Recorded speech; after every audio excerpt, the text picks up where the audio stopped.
राष्ट्रपति चुनाव जब हुए थे तब आप वोट डालने नहीं गए और आप घर जाकर सो गए। देखो, उदयपुर के सांसद हैं, उनको मेरी बहुत चिंता है।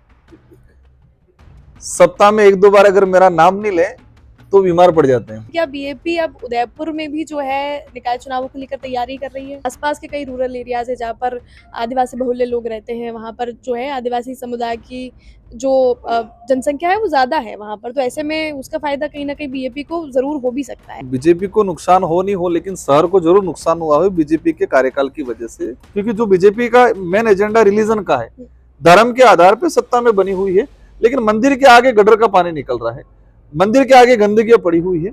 तो एक रिलीजन के आधार पे उन्होंने सत्ता पे काबिज जरूर है और डेवलप पे काम नहीं किया गया। उदयपुर शहर की बात करने के लिए डूंगरपुर बांसवाड़ा के सांसद को उदयपुर आना पड़ता है, यहाँ पर मीटिंग करनी पड़ती है कि यहाँ अब निगम के चुनाव में आपके दावेदार, आपको आपकी पार्टी के दावेदार यहाँ उतारने पड़ेंगे। तो मतलब आप क्या मान रहे हैं कि उदयपुर शहर की इतनी बुरी स्थिति है?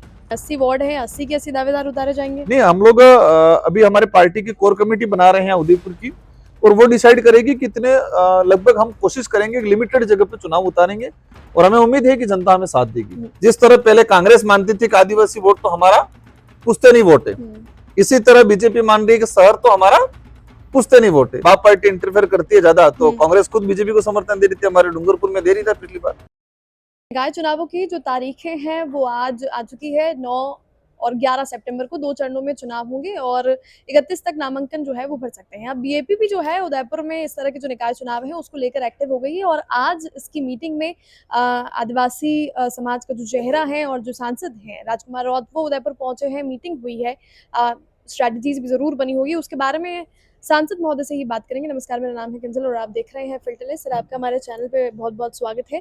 निकाय चुनावों की जो तारीखें है वो आज आ चुकी है, 9 और 11 को चुनाव होने वाले हैं, तो ऐसे में क्या बीएपी अब उदयपुर में भी जो है निकाय चुनावों को लेकर तैयारी कर रही है? देखो, लोकतांत्रिक व्यवस्था के अंदर हर पार्टी को हर क्षेत्र में अपना विजन लेके जाने का अधिकार है, और मुझे जहां तक लग रहा है कि उदयपुर के अंदर नगर निगम हो या ग्रामीण क्षेत्र हो, वहां पर जनता को तीसरे विकल्प की जरूरत है।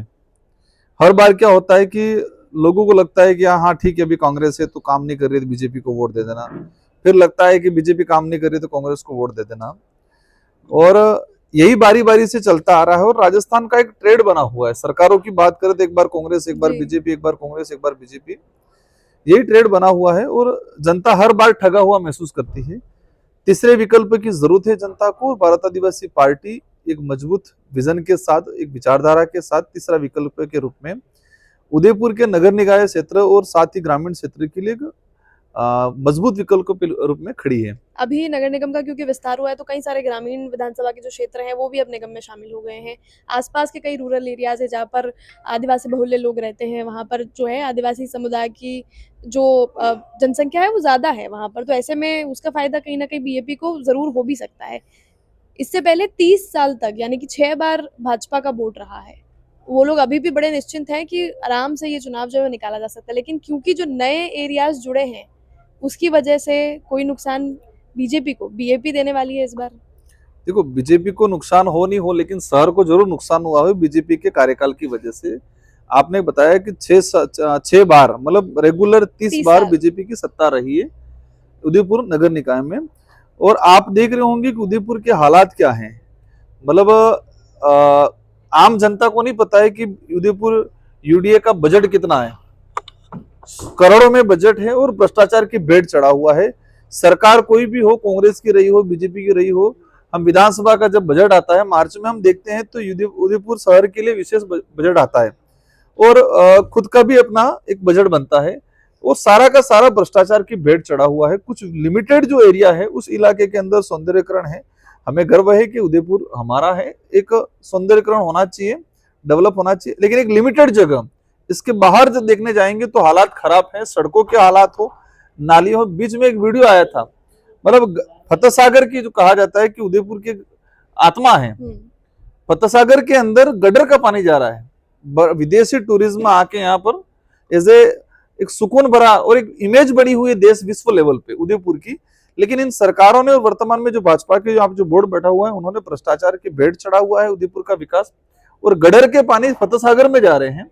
कई ऐसे इलाके हैं, बीच में आया था कि मंदिर के आगे क्योंकि जो बीजेपी का मेन एजेंडा रिलीजन का है, धर्म के आधार पर सत्ता में बनी हुई है, लेकिन मंदिर के आगे गटर का पानी निकल रहा है, मंदिर के आगे गंदगी पड़ी हुई है।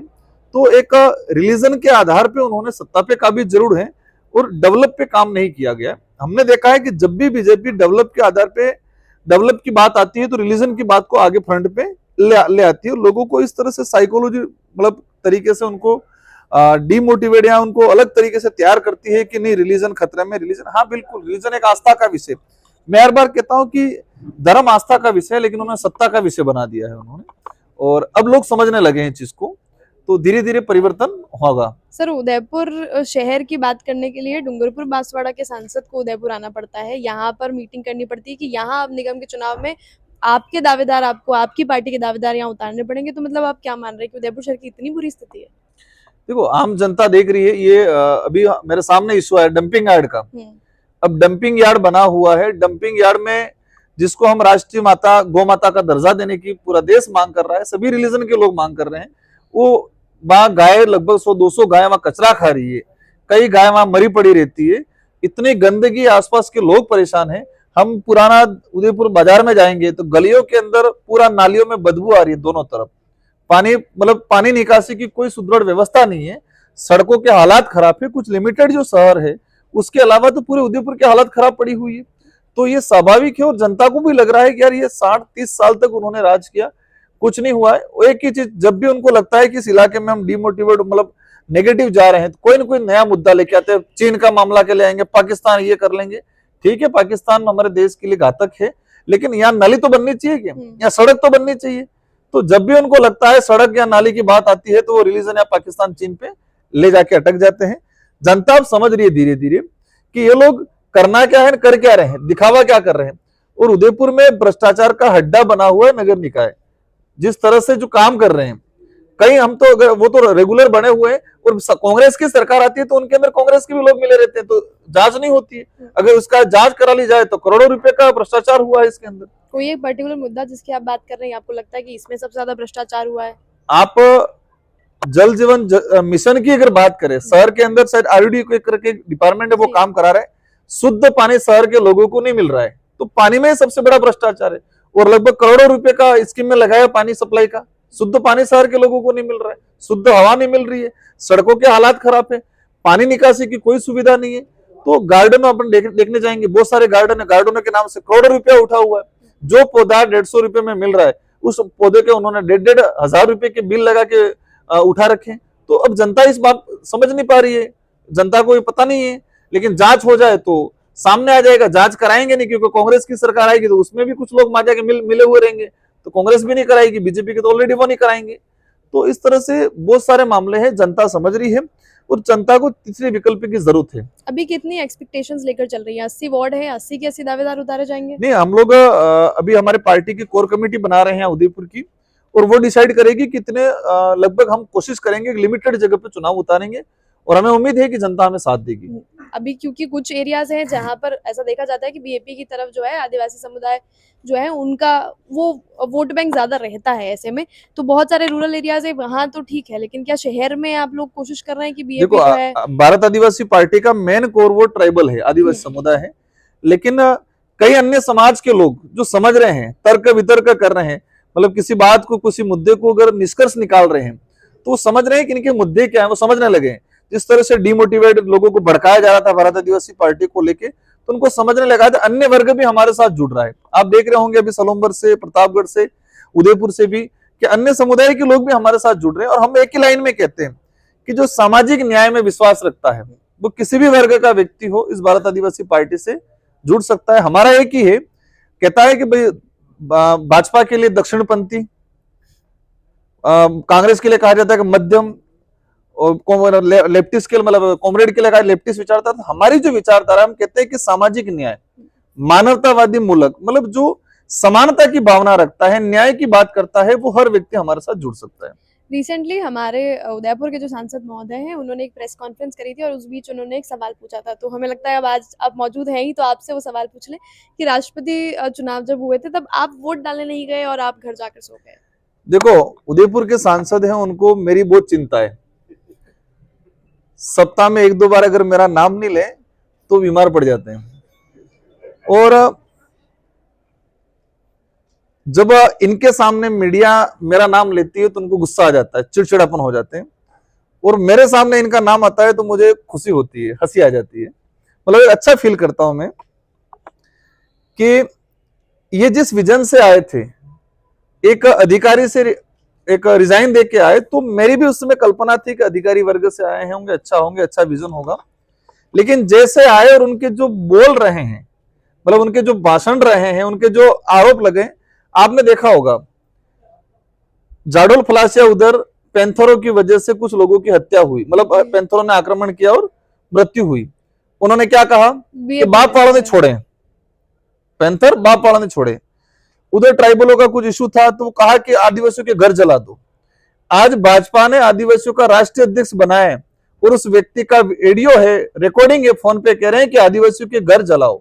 तो कैसे किस प्रकार के व्यक्ति हर बात पे लेके, राष्ट्रपति का चुनाव बिल्कुल में मेरे परिवार में कुछ स्थिति बनी थी और मुझे नहीं लगा था, क्योंकि भाजपा ने इस आदिवासी कार्ड खेला है।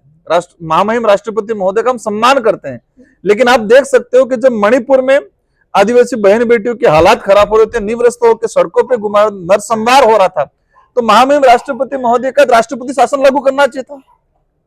लेकिन आज देख रहे हैं हम कई इलाकों के अंदर आदिवासियों को विकास के नाम पे, खनन के नाम पे विस्थापित कर रहे हैं, उनकी तरफ से कोई नहीं। एक उन्होंने आदिवासी कार्ड खेलने का काम किया था। आज देख सकते हो कि किसी प्रकार का कोई नहीं। उनके भाजपा के लोग क्या कहते हैं, विश्व आदिवासी दिवस मनाने वाले लोगों को कहते हैं ये तो भेड़ चाल है।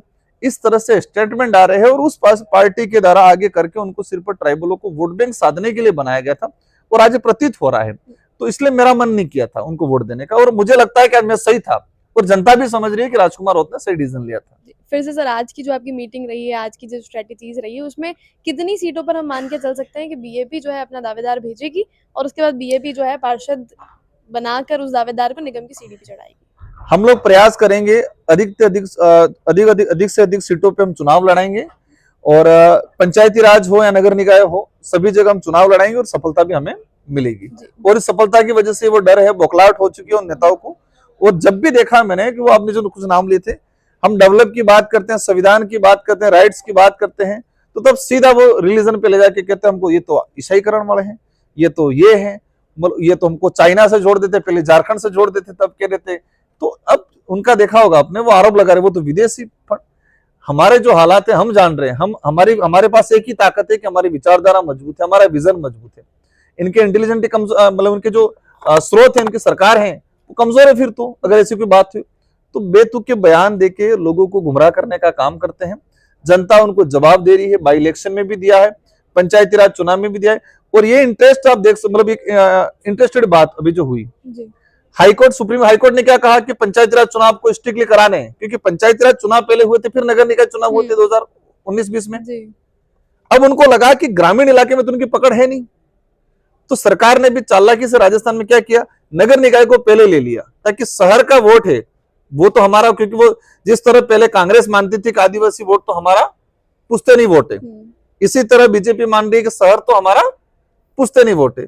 वो रिलीजन के आधार पे ऐसे फैक्टर चला के शहर का वोट ले लेंगे, ये उनका एजेंडा है। इसीलिए पंचायती राज चुनाव उन्होंने आगे खिंचका दिए और नगर निकाय के चुनाव पहले करवा रहे हैं। लेकिन शहर के लोग भी समझ गए अब धीरे धीरे, जिस तरह से आदिवासी समुदाय के अंदर समझ आई, वो आज शहर में भी आएगा। क्योंकि आज जिस तरह से ये लोग चल रहे, और इसी का फैक्टर पंचायती राज चुनाव में ले जाएंगे, उस प्लान से करवा रहे हैं।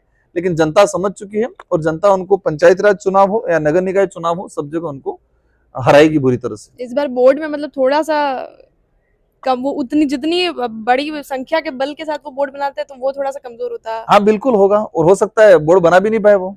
आप हो सकता है कांग्रेस को समर्थन देते हैं तो पहली बार परिस्थिति बनेगी नहीं, क्योंकि कांग्रेस, कई बार ये भी होता है जब बाप पार्टी इंटरफेयर करती है ज्यादा, तो कांग्रेस खुद बीजेपी को समर्थन दे रही थी। हमारे डूंगरपुर में दे रही था पिछली बार जी। हम कहते हैं कि हमारी भारत आदिवासी पार्टी 3 साल हुए आए और 3-4 साल में इतने बौखला गए ये लोग कि कांग्रेस बीजेपी दोनों गठबंधन कर लेते हैं। पहले बीटीपी था हमारे, तो उस समय जब डूंगरपुर में हुआ जिला प्रमुख का, हमारे 13 सीट थे, कांग्रेस के पास 6 सीट थे, बीजेपी के 8 थे, तो दोनों का गठबंधन हो गया।